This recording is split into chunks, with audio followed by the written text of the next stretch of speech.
Great, welcome back. Good to see you here. This is section 5, and in section 5 we have one lesson, and the lesson deals with research skills. I know a lot of students hate assignments in research. They find it tedious, they don't know where to start, they don't know how to gather the information, and when a research project comes in on top of tests and exams and homework, it just seems like a lot of unnecessary work to do. But developing research skills are really important, especially for when you get to university, because university relies a lot on research and on assignments and writing research papers. So it is a vital skill to actually develop. Also, the topics that you normally do for assignments and for projects are topics that crop up in tests and exams. So it just gives you that wider knowledge of what is being done in class. Research projects do not need to be complicated. So I've developed steps for you to follow that will make doing a project or assignment really easy and straightforward. And the first thing that we're going to take a look at is 4 steps before you start an assignment. So the very first thing you want to do is check your rubric. Your rubric is the point breakdown that your teacher has given you. And obviously this needs to guide you because that is where your marks are going to come from. So you need to look through your rubric. You need to make sure that you understand each point where you're going to be getting marks. If there's anything you don't understand, you need to take it to your teacher and ask your teacher to clarify. You don't want to misunderstand something and then lose points purely because you didn't quite understand where those marks were going to be coming from. Step 2 is check your questions. Once again, take a look through the questions your teacher has given you within that assignment. Make sure you understand all the questions, and once again, if you don't understand the questions, go and ask clarification from the teacher.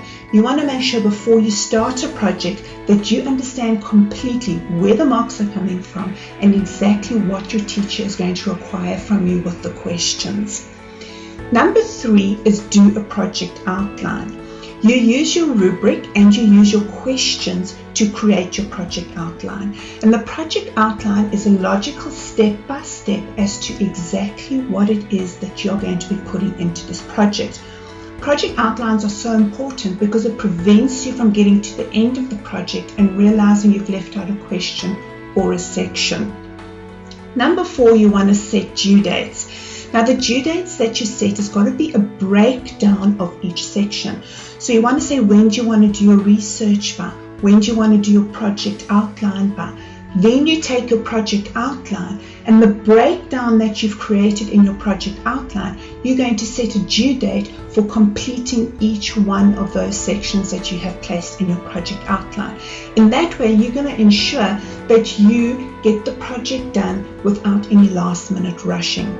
So now that we know what we need to do before we start, what does a good project include? How are you going to get good marks from your project? First of all, a good project includes reliable resources or sources. And this is important. So listen up. Wikipedia is not a reliable source. Wikipedia is actually open source, which means anybody can add information onto Wikipedia. So if you get facts or information from Wikipedia, it is really important that you double check it with other websites to make sure that the information that you've got is accurate. Then, a lot of universities are now insisting that you use books as part of your source. You have to include a hard copy in your bibliography. So get used to it now. It's a really different skill looking for information in a book to looking for information online. So get yourself to that place called the library, grab a book or two and try and get some information from there just to get used to getting your information from various sources.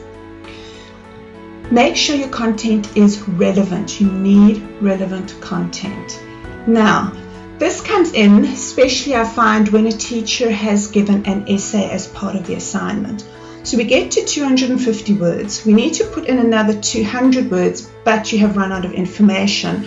So students then get really creative and put in a whole lot of stuff which is not really relevant. This is going to come down to something that we're going to speak about just now, and that is research.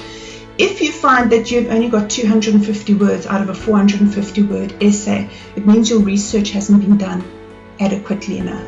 So it means you need to go back, you need to do more research, get more relevant content, but make sure that whatever you put into that project is relevant. Next, you need depth of knowledge. Especially in high school, your teacher wants to see that you really understood the concept. And once again, this comes down to the research that you've done. If you've done really good research, your knowledge is going to be deep and it's not just going to be superficial. So now we come to excellent research, which I have mentioned before.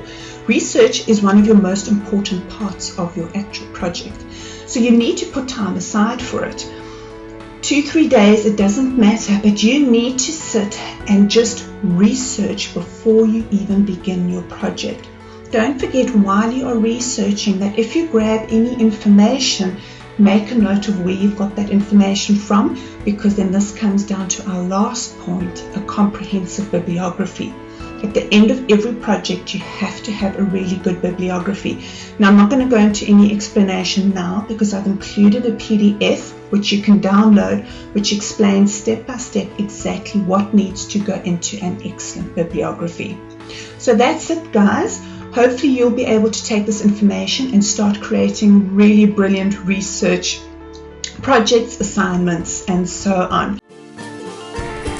That's it for this lesson. I will see you in the next one.